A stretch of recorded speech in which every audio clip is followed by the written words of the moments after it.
শুভ দুপুর সোনা। শুভ দুপুর। হ্যাঁ, কখন খাওয়া দাওয়া করবি? তো হয়ে যাচ্ছে। হ্যাঁ, তো খাওয়া দাওয়া করবো তো। তুমি গুছাও খাবার দাবার। গুছানো আছে, তুই আসলি তো দিয়ে দেবো। আচ্ছা, তাহলে বন্ধুদের কাছে বলে দাও যে কি কি করেছো আজকে। দেখিয়ে দিচ্ছি, হয়ে গেছে সবকিছু দেখিয়ে দিচ্ছি না। ঠিক আছে, ঠিক আছে। সাদা ভাত একদম রোজই হবেই। হ্যাঁ, সেটা নর্মাল। কুমড়ো আর গাটি দিয়ে মুগ ডাল করেছি আজকে। কুমড়ো আর গাটি দিয়ে মুগ ডাল, বাহ, দারুণ লাগছে। কাঁচা কুমড়ো আছে, কাঁচা কুমড়ো দিয়ে গাটি দিয়ে মুগ ডাল করেছি ধনে পাতা দিয়ে। দারুণ হয়েছে। দাদুর খাওয়া হয়ে গেছে, এই আমরা খাবো এখন বসে। ঠিক আছে। ভাজা করেছি, দু রকম ভাজা। কি? এটা পেঁয়াজি ভাজা করেছি। হ্যাঁ।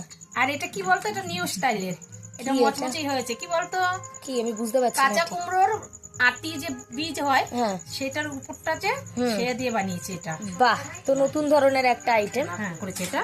আচ্ছা, এর মধ্যে নারকেল দিয়েছি আর ওই দিয়েছি, ওই যে কাঁচা কুমড়োর বোটাটা। হ্যাঁ, বোটাটা দিয়েছি।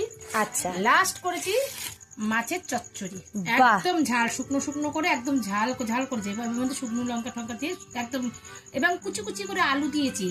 হ্যাঁ, সে তো দেখাই যাচ্ছে। আলু দিয়েছি আর পেঁয়াজ দিয়ে একদম বানিয়েছি। তো বন্ধুরা, আজকে রান্না বান্না গুলো কি লোভনীয় হয়েছে, একদম হালকা পাতলা রান্নার মধ্যে হয়েছে। ডালটাও খুব দারুণ হয়েছে, দেখতে পাচ্ছেন আপনারা।